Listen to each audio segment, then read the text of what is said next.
Shalom, apa kabar saudara-saudara?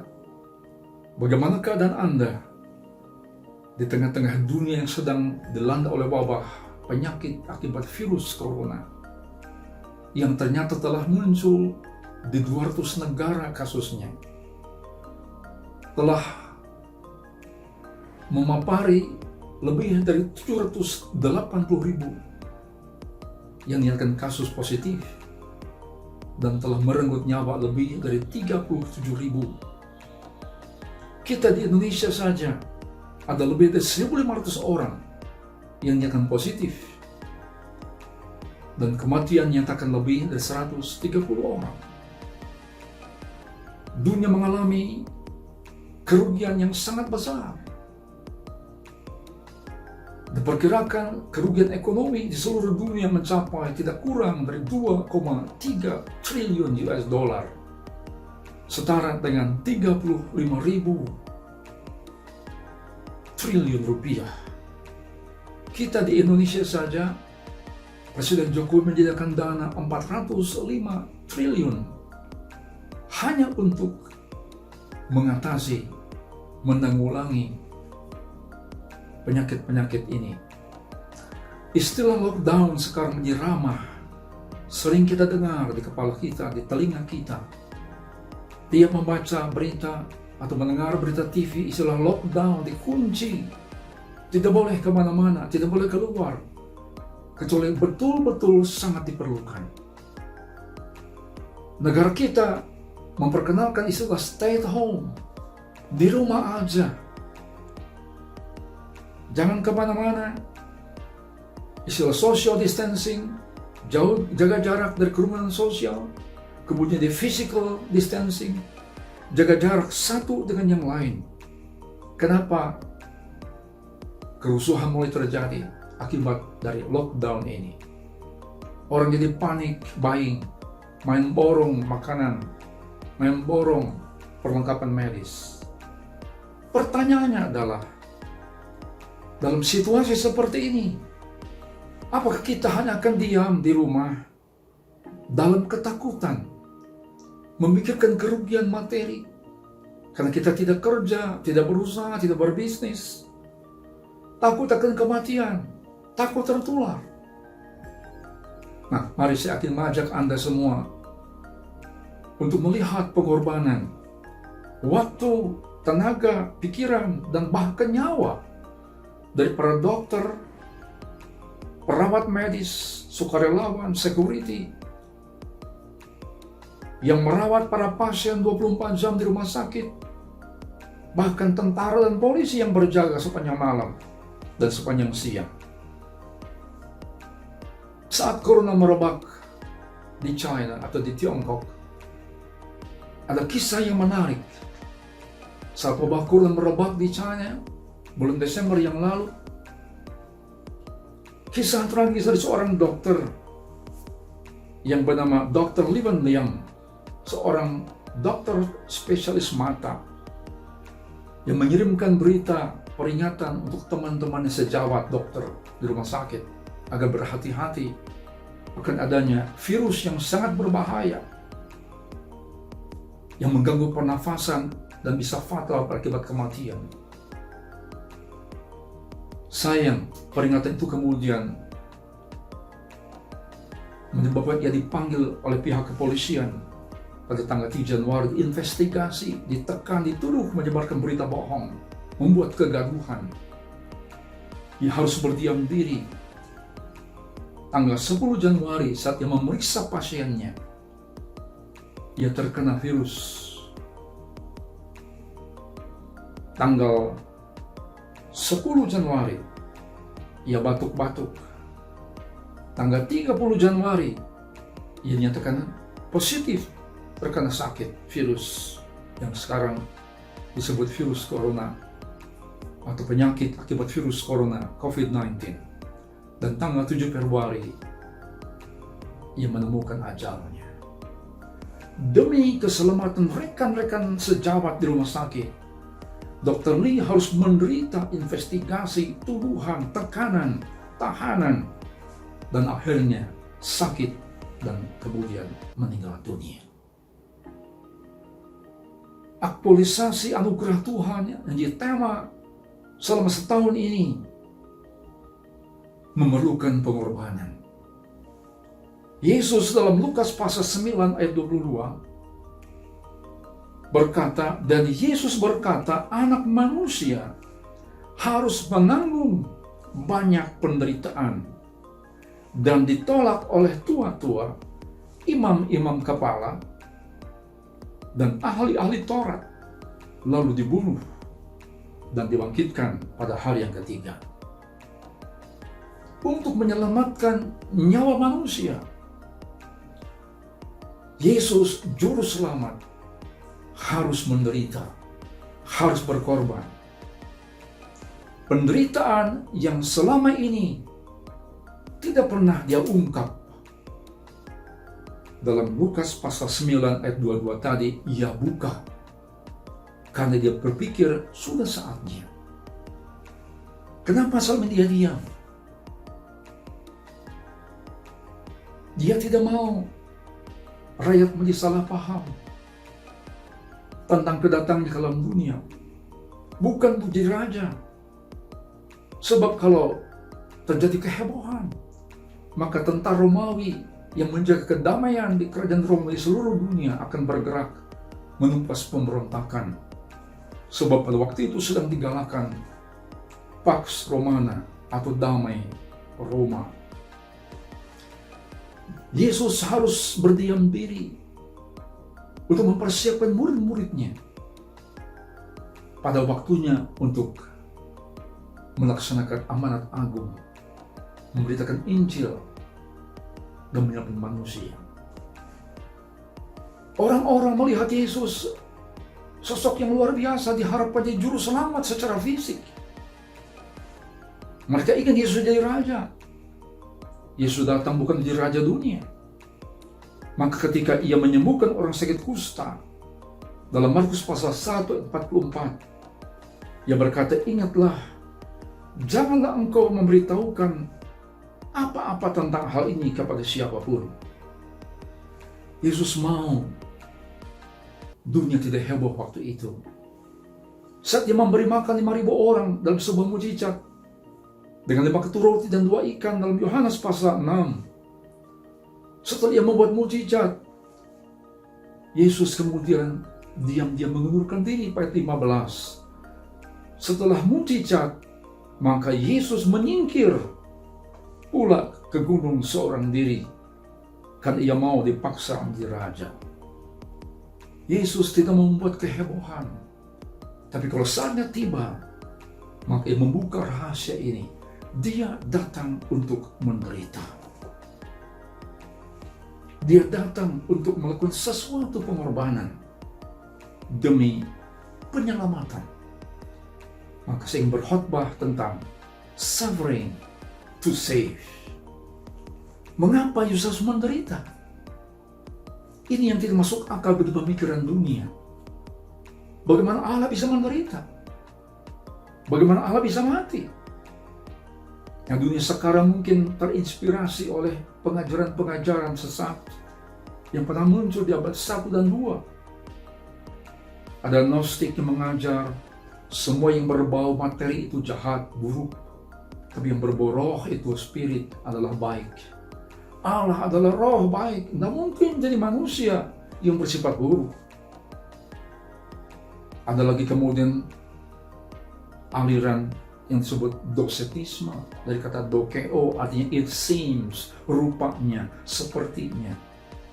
Mereka berkata, Yesus hanya cuma kelihatan saja di manusia, padahal tidak sebenarnya. Maka mana mungkin dia bisa mati di kayu salib? Ada yang mengatakan seseorang dirupakan seperti Yesus. Oleh Tuhan, Yesus datang untuk menderita. Anugerah Tuhan yang diberikan kepada kita harus dilewati dengan penderitaan. Dalam Ibrani pasal 9 ayat 22 dikatakan tanpa penumpahan darah tidak ada pengampunan. Dalam 1 Petrus pasal 1 ayat 18 dan 19 masih katakan kita ditebus dari hidup yang sia-sia bukan dengan sembarang darah yang murah, ditebus dengan darah yang mahal, yaitu darah Kristus yang sama seperti darah anak domba yang tak bernoda dan tak bercacat. Yesus datang dari juru selamat dunia untuk menderita bahkan mati. Lihat orang-orangnya di penyelamat dunia. Musa untuk menyelamatkan bangsa Israel yang jadi budak di Mesir selama ratusan tahun, harus menderita 40 tahun di padang gurun, meninggalkan istananya.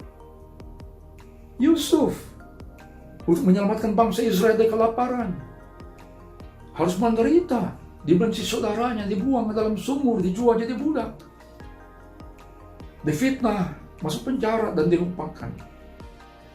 Nelson Mandela demi membebaskan rakyatnya dari perbudakan, dari politik apartheid, harus menderita penjara 27 tahun. Lihat pemadam kebakaran, ada yang mati demi menyelamatkan orang di tengah kebakaran.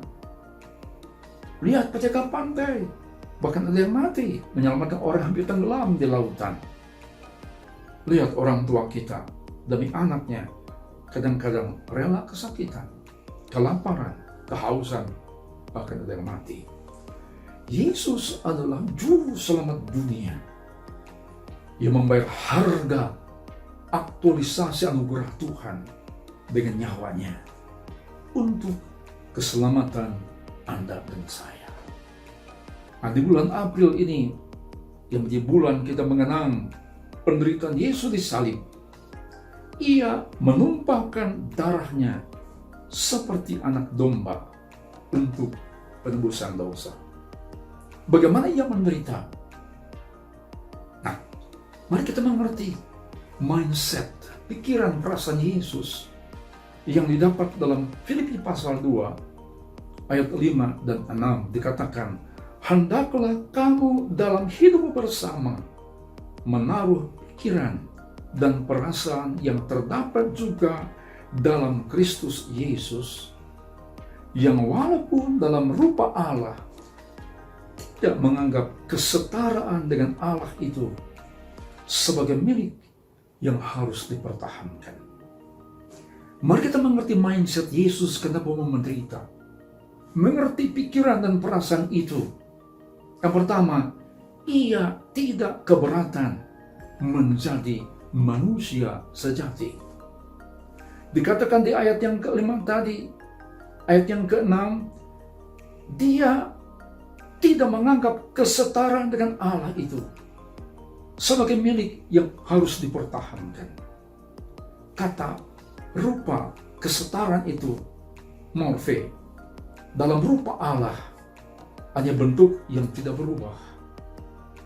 Dia adalah Allah. Dia adalah Allah anak. Dia mesti datang ke dalam dunia menjadi manusia. Lihat barang-barang di sekitar kita. Pintu adalah kayu, dibuat dari kayu. Meja dari kayu, kursi dari kayu, jendela dari kayu. Bentuk luarnya berbeda, tapi bahannya sama, itu kayu. Nah, morfe seperti itu. Kesetaraan dengan Allah itu, Dia adalah Allah. Tapi Ia tidak keberatan untuk menjadi manusia sejati, mengambil rupa seorang hamba. Allah yang sejati, setara dengan Allah Bapa, mengambil rupa manusia dalam bentuk hamba. Ini bukan acting. Dia Allah sejati, Dia manusia sejati. Allah yang besar, penuh kemuliaan, menjadi manusia sejati. Bayi yang lemah, lahir di kandang seperti orang susah. Fisik manusia yang lemah, yang merasa lapar, yang merasa haus, yang merasa capek. Hidupnya seperti orang susah. Ia berkata, serigala punya lubang, punya liang, burung di udara punya sarang. Tapi anak manusia tidak punya tempat untuk membaringkan kepalanya. Untuk pergi ke Yerusalem merayakan Paskah, dia mesti pakai keledai pinjaman. Saat ia mati, ia pun dikuburkan di tanah kuburan milik orang lain. Ini yang saya katakan, divine lockdown selama 33 tahun dalam dunia ini. Lockdown ilahi. Dia membatasi diri. Allah yang maha kuasa, yang maha besar, membatasi diri menjadi manusia yang lemah dan tidak berdaya. Membatasi diri artinya ia tidak melakukan apa yang sesungguhnya dia bisa. Dia Allah yang bisa menghentikan badai, bisa menyembuhkan orang sakit, mengampuni dosa. Tapi ia membatasi diri, lockdown. Sebagai manusia seperti kita. Bayangkan kalau Anda orang kaya, tiba-tiba jadi miskin karena bangkrut. Anda bisa tinggal di kampung tanpa fasilitas, tanpa harta uang yang banyak, rumah kecil yang tanpa air condition atau penyejuk ruangan, tanpa kamar mandi yang memadai, Anda mandi di sungai, tidak ada restoran mewah, Anda hanya makan seadanya, Anda mesti jalan kaki tanpa mobil. Nah, seperti itulah penderitaan yang mungkin sekarang Anda sedang alami saat lockdown. Baru 1 bulan sudah mengeluh, nggak bisa kemana-mana, bosan. Mari kita belajar. Aktualisasi anugerah Tuhan memerlukan pengorbanan. Yesus berkorban. Ia tidak keberatan Allah menjadi manusia. Yang kedua, ia tidak merasa kehinaan menjadi seorang hamba. Kesetaraan dengan Allah artinya ia adalah Allah. Ia mengambil rupa seorang hamba di ayat yang ke-7 Filipi pasal 2, melainkan telah mengosongkan dirinya sendiri dan mengambil rupa seorang hamba dan menjadi sama dengan manusia. Dan dalam keadaan sebagai manusia, ia telah merendahkan dirinya dan taat sampai mati, bahkan sampai mati di kayu salib. Yesus tidak keberatan jadi manusia. Yesus tidak kehinaan menjadi seorang hamba. Menjadi hamba itu sebuah kenyataan, bukan acting. Dia 100% Allah, dia 100% manusia, hamba yang rendah hati. Ia melayani orang sakit, menyembuhkan. Ia mendekati dan melayani orang miskin. Ia memberi makan orang lapar. Ia membangkitkan orang mati.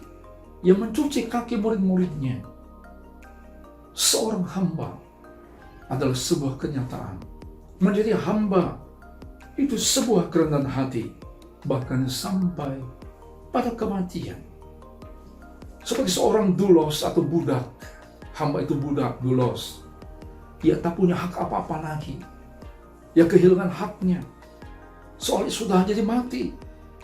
Ia ditangkap, diinterogasi sebagai kriminal, diolok-olok, diludahi, dimahkotai duri, dicambuk, memikul salib. Ia tidak melawan. Dia ditombak dan ditinggalkan. Apa ia tak punya kuasa memakai tentara langit untuk membalas? Ia bisa. Badai ia sanggup hentikan. Ia sanggup memanggil halilintar untuk menyabar membinasakan orang-orang yang menyiksanya. Tapi itu tidak dilakukan. Kenapa? Ia datang memang untuk menderita, untuk mati, untuk menebus dosa manusia. Itu adalah aktualisasi dari anugerah Tuhan. Yesus berkorban untuk kita. Bagaimana kita mengaktualisasikan anugerah Tuhan terhadap sesama?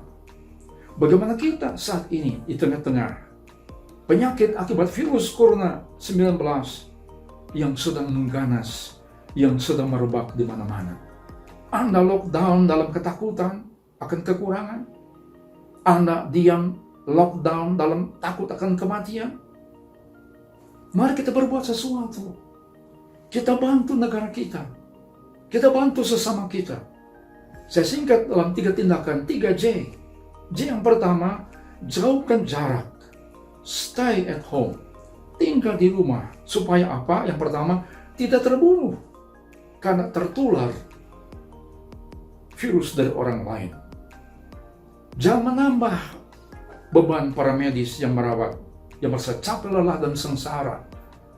Terus-menerus ditambahi dengan pasien-pasien yang bertambah setiap hari. Yang kedua, jauhkan jarak untuk apa? Tidak membunuh. Sebab kita bisa saja merasa sehat, tapi kita adalah seorang carrier, pembawa virus, yang menularkan penyakit kepada orang lain. Mari kita bantu pemerintah, bantu perawat medis, bantu para dokter, bantu para security. Jauhkan jarak, physical distancing. Sekarang masuk istilah pembatasan sosial dalam skala besar. Yang kedua, jaga kebersihan. Cuci tangan setelah kita memegang satu barang. Bersihkan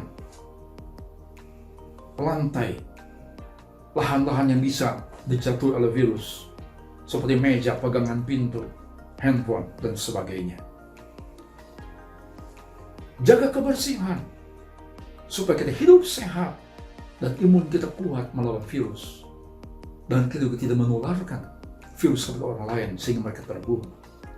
Yang ketiga, jadilah terang dalam kegelapan. Pepatah dari negeri Tiongkok mengatakan, "It is better to light a candle than to curse the darkness."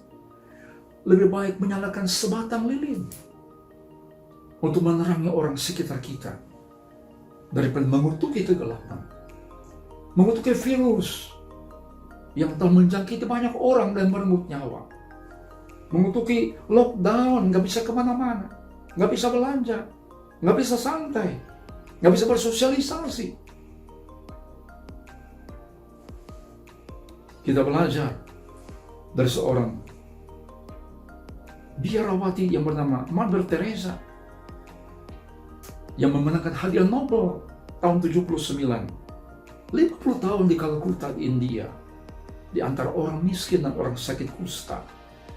Dia membangun House of the Living. Rela hadiah Nobelnya dan jamuan Nobelnya berbentuk uang agar bisa dipakai untuk mengobati, menolong orang-orang susah. Dia berkata, "It is not how much we do, but how much love we put in the doing." Bukan berapa banyak kita berbuat, tapi berapa banyak cinta dalam setiap perbuatan kita. It is not how much we give, but how much love we put into giving. Bukan soal berapa banyak kita memberi, tapi berapa banyak cinta dalam setiap pemberitaan kita.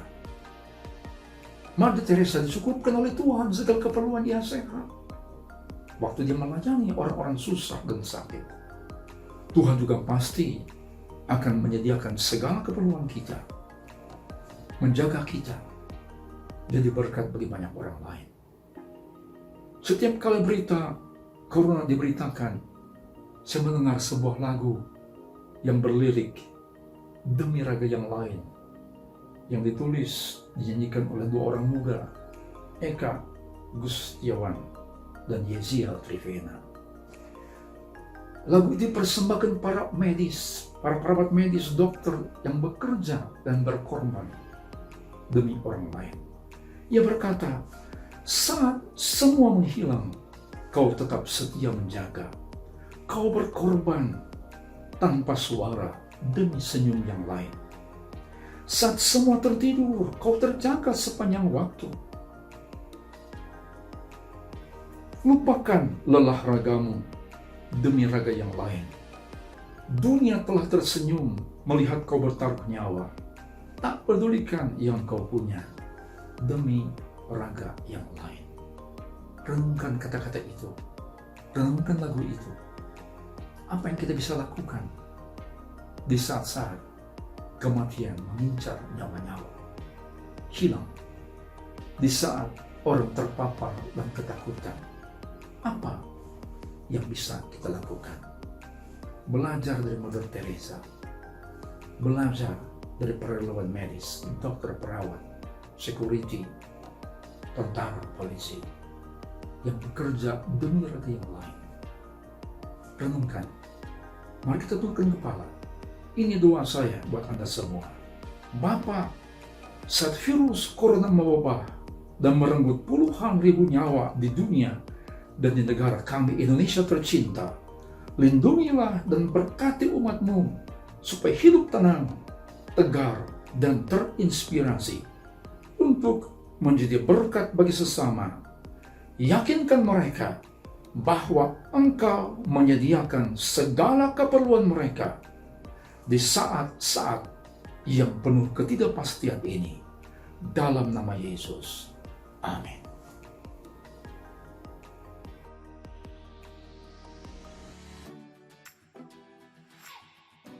Kalau Anda diberkati dengan video-video yang saya buat ini, Anda akan merasa lebih diberkati lagi. Kalau bisa mengikuti khotbah-khotbah saya di gereja-gereja yang saya kemudian upload di YouTube. Dan jangan lupa Anda subscribe dan kemudian share dengan mungkin sahabat-sahabat, dengan keluarga atau siapapun yang sedang terpuruk dan memerlukan berita-berita yang bisa memberikan kekuatan, semangat, dan kebangkitan kehidupan. Anda juga memfollow saya lewat Facebook page seperti link di bawah ini.